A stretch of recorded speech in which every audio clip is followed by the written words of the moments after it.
Man, this boy got so many damn four-wheelers in his garage. He got about 6 of them in that bitch. He just bought 2 new ones, or 2 different ones for his wife.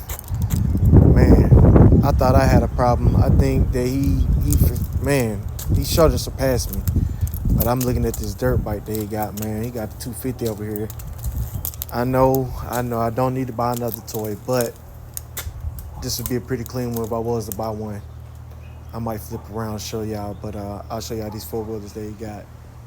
He got his 250, another frame for another 250, and 2 Raptor 350s and 3 LTR Suzukis, man. I'm gonna show y'all the Suzukis today, though, for sure.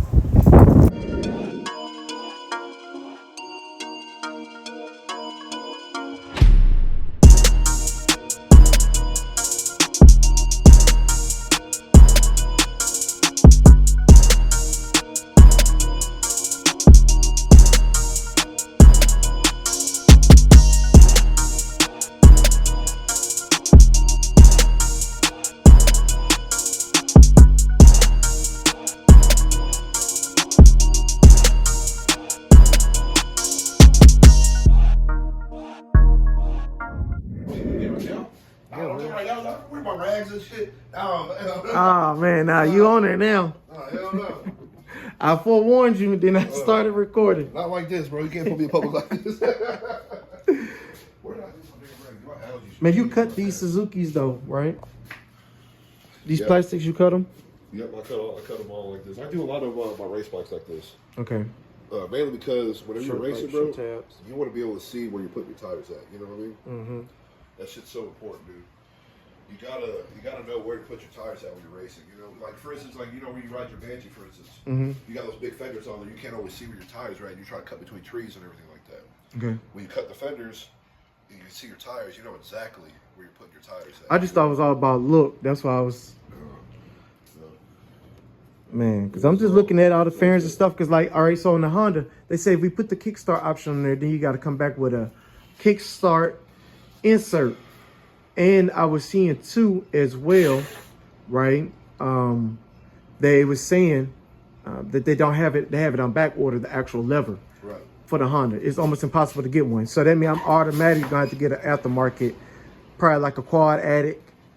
Them dudes that got them Hondas. Yeah, you can get a kickstart almost anywhere. Like, see, your Honda can be just like this. See, this is for a kickstart right here. Okay.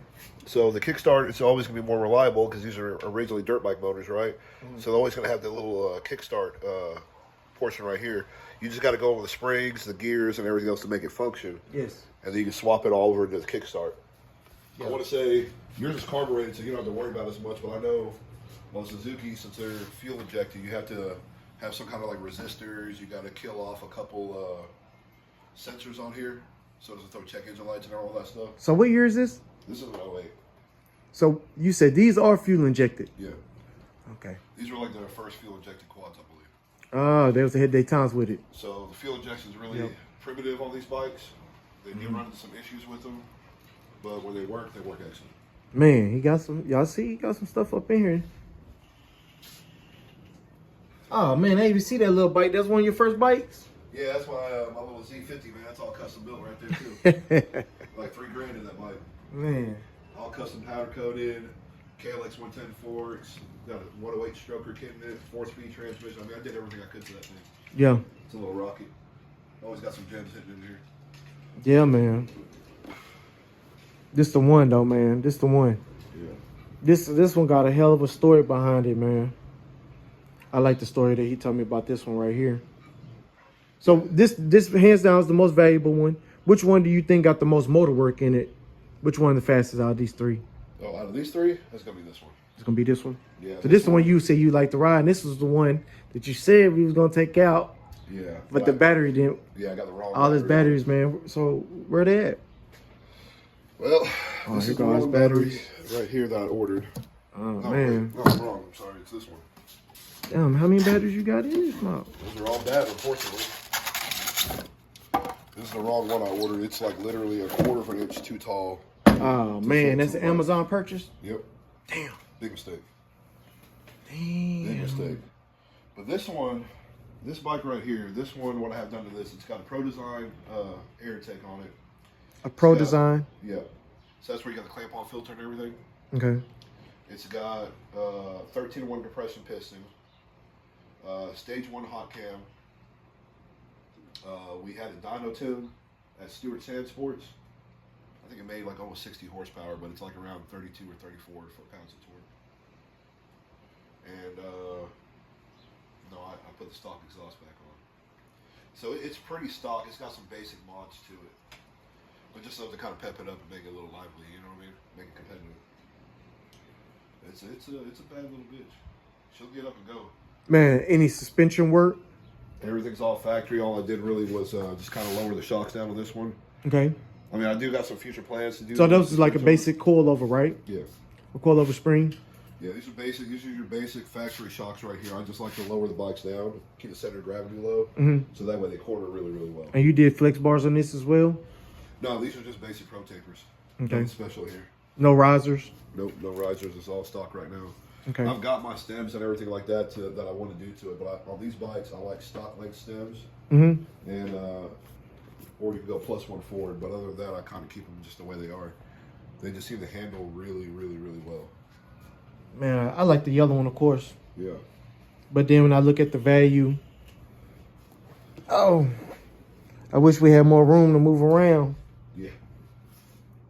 But for you to pull everything out, boy, it'd be some work. I do. I try to every now and then. Man, you remember that TV show, the cartoon show called SWAT Cats? SWAT Cats. I think I might have mentioned it to you earlier. It sounds familiar. I don't know. Okay, I was just asking. Because if I showed you, to me, when I see this headlight, it always just reminds me of SWAT Cats, even on the Jigsters. Man, so what you got right here? That's that Honda? Yeah, that's a spare motor I got. And me and my daughter are going to end up building. Oh, you haven't built it yet? No, that was an all-factory Honda T250R motor. Yes. Oh, this one came off the white one that you parting out. Yeah. That you did part out. Yeah. I'm going to hold on to that one. He got that bike over there. He ain't going to do nothing with it. Ain't nobody going to do nothing with that bike. Nope. They're a quad family. That thing is going to get sold. Man, what you think you would ask for if you was to sell it? Dude, I'll cut somebody a hell of a deal right now, honestly. Okay. I probably still got some good parts for that thing, but honestly, if you want to, somebody needs that frame, you know what I'm saying, swing arm, Lodestar carrier, that thing, let me know. Holler at me. I'll give you a good ass deal on that thing. I want it gone. On the 250 frame? Yes. I thought we was talking about the dirt bike. Oh, the dirt bike? I was just letting you go. I was just like, shit, I ain't gonna stop him, but I was talking about if you sold the dirt bike, I moved to you on for That it. was going to come up for sale too soon here. Yes. Pretty sure that was going to come for sale, but I need to get rid of this thing. I need this out of my garage. You need this gone. Yeah. I need some room. Man. The 250R, what year is this one? Do the frame have a VIN on it? No, not anymore. This No is title? No, this one's been powder coated a few times and shit, so this one is Yes. 86. Yeah. That giveaways the motor mounts. Okay. It's an 86, stock frame, stock swing arm, linkage shocks. It got TCS suspension on the front, FMF pipe. Oh, okay. Yeah, I got all the little parts right here. Still got the gas tanks and a few little miscellaneous things. Exhaust. Yeah, I got the Did they exhaust. run Toomies on those? Did they come with Toomies? I don't know if Toomey ever made pipes for the 250R. Honestly. Okay, I don't know if okay. they ever did. It's a good question. Because, you know, when you say Banshee, man, you know, I say, that's all I don't even really look at too many other bikes for real. That's why I don't know nothing about the Honda. If I would have done my research, I probably would not have bought the Honda.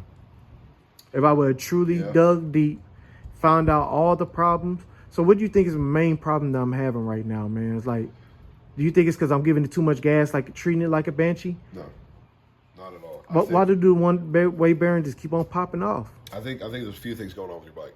I think we need to address the handling on them because they handle like boxes. You really got to stretch them out. Got to get some hams on there. You got to update the suspension. I'm talking about starting issue. Your starting issue is your tuning. You need to get that thing dyno tuned. Okay. It's running way too weird. Because it was backfiring when I first got it. I'm talking about it was throwing cannonballs out of my intake box. Which is a dead giveaway that you got way too much fuel.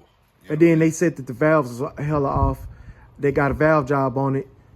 I did a valve job on it though. That's all lies. Supposedly There ain't no valves on a two-stroke. So whoever told you that? No, shit. not two-stroke. Oh, which one?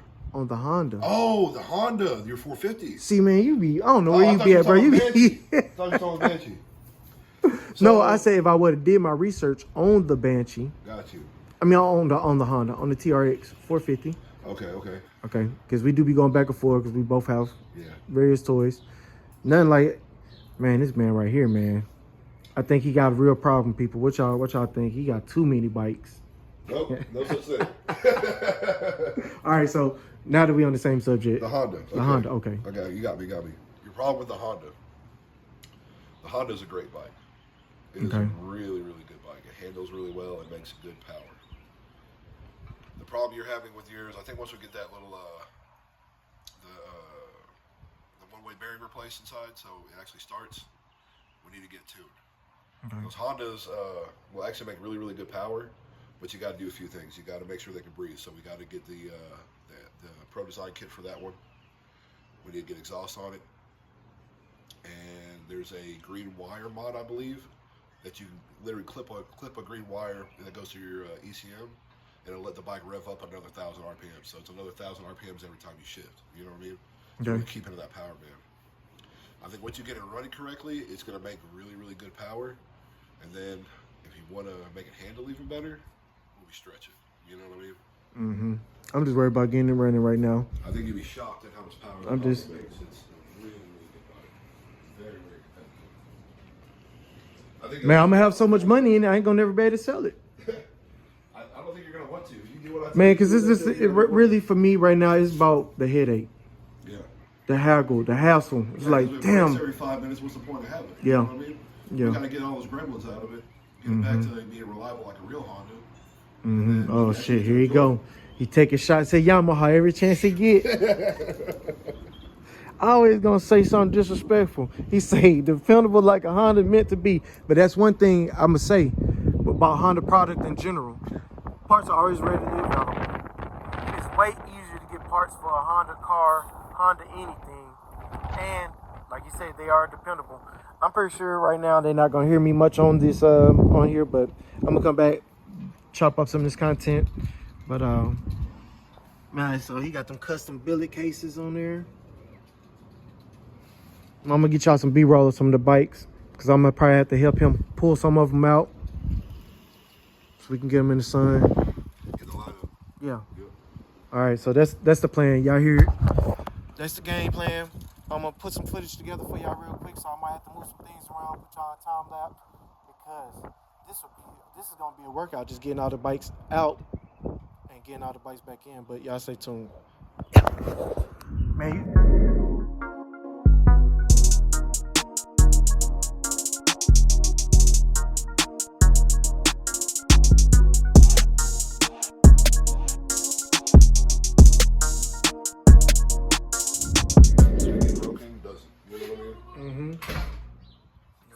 protection, full rotor guard protection for the back brakes, sprockets, all that gets protected. These are half-inch thick. This is why I like going to Weston. okay. The reason I like this material better than metal is because this will take an impact and it'll bounce right off and it won't lose its shape. If this was aluminum, it could pierce the aluminum, because aluminum's like 1/16 of an inch thick. It's really thin, and a rock can puncture through it, and if it does hit it hard enough, it bends and it keeps the shape, right? Whereas this is like the same material as like a cutting board, like you use at home. It slides over rocks better. Okay. It absorbs impact so it doesn't get transferred to your frame and crack your frame. It's thicker. It's just all around a much better product. Aluminum will rattle and sound like an empty soda can. You don't have that problem with the plastic and shit. You don't hear that rattling shit. Mm-hmm. Weston builds beautiful skid plates, and he tests everything that he produces. That's why I like going with Weston. I like what Weston does. I mean, you can see. Bro, you gotta do this solid. You got like a bracket or something on the other side? Yeah, there's a bracket. It's threaded, and you can see where the screws will screw through on it, and it holds it all up against the frame. Okay. Even down here, this mounts to the mounting bracket on the rotor mount. I didn't even see that, bro. Yep. So my rotor's protected. I mean, you can see where the rocks have hit it. And I've had some hard hits right here. So that's the rotor on one side, and then the sprocket on the other side. Sprocket on this side. Mm-hmm. Yes, sir. You see, everything's nice and protected. Like, look at this aluminum right here. This is factory. Yes. And look at the scars in this thing. You see how it's all beat up and dinged up and real nasty and shit. This could actually, you know, if I hit hard enough, it could actually bend and twist it and stop the rotor from working for the sprocket. You know what I mean? Possibly snapping a chain or whatever. I like running these sprocket guards right here because this will hit before the sprocket or the chain ever does. Okay. That rock or whatever will hit this before it ever hits this. I just leave these here for just extra insurance. Okay. You know what I mean? Even for your shock. This is your, fuck, what do you call this? This is your, oh shit. This is your linkage. This is your shock linkage right here, right? Okay. These are built so robust and they're in this shape so that when they hit stuff, they glide over it. You know what I mean? Okay. So some people will make, you know, skid plates for these, but I don't see it as really being necessary because of the way it's shaped and everything. Like it's going to hit something that's a bounce off of it. You know what I mean? Even like aftermarket ones. Here's an aftermarket linkage right here for the Suzuki. This is made out of billet aluminum by GT Thunder. This is really nice because what this will do is when the shock mounts to this linkage, it actually lowers the bike down 1 inch in the rear. Okay. So you get the bike down even lower, right? All right. And the same design though. You see this? Real robust. If something hits this, it's going to bounce and skip right over it. You know what I mean? All right. So protecting this isn't really that big of a deal. You know what I mean? Just the way it's designed and everything like that. Man, but when you say billet instantly, I'm thinking high dollar. Oh yeah. Man, just a part like that, man. Yeah, that shit crazy. Because like when we was talking about the casings, Right. I dream of billet cases. I think everybody do, but it's like, man, I'm not that serious into it. I don't think some parts is just unnecessary. I feel like. Yeah, I mean, you don't have to run billet to have the best stuff. You know what I mean? Yeah. You can run billet because. Like I was talking about that lockout casing. Looks Right. amazing. Yeah. But when you find out what it's really made for, it's like It's not necessary. Unless Plus, you're drag racing. plus the price, Yeah. you know. Plus the price. Aside. If you're drag racing and you're hardcore into it, absolutely you got to get it. Man, so Somebody- what's the deal with that motor though? Why would you build this another stock 250? So the stock 250 motor was a good design, but it was far from perfect. The biggest problem with the stock cases, for instance, is they're old. They're 30 years old. The bearing tolerances are not good, and where like the transmission sits inside this thing, it tends to shift a little bit. Causes your transmission to bind up, possibly crack gears, depending on how much horsepower you're pushing, that sort of thing. When you go to the billet cases, all those areas have been reinforced, and it keeps everything in sync. So everything stays where it's supposed to. It spins properly, and believe it or not, billet cases will make more power because of how much more robust they are in the transmission, in the crank area. All those areas make a big difference when you're building a high horsepower motor. You don't want your stuff shifting and binding and breaking, right? Okay. Another failure point for the 250Rs are the cylinders, okay? These cylinders never really cooled very well, especially mainly right around the exhaust ports. They build a lot of heat right here. Okay. So 9 times out of 10, whenever a piston seizes or fails, it's because the exhaust side got too hot and the piston will actually melt right here. It'll burn. That's exactly what happened to my last motor. It burnt up right here on the exhaust side. All the cooling jackets are going down the sides and the back of the motor. So all that stays really good. They didn't put any cooling jackets here in the front, or not enough anyways. And this area gets really, really hot, builds a lot of heat, and that's where these cylinders end up failing every time. Okay. So that was a bad design there. You gave us a history lesson on it. Because I was still bad, like, why would you build another, this a stock, knowing that you're not going to use it for a backup for real? That's why I didn't understand.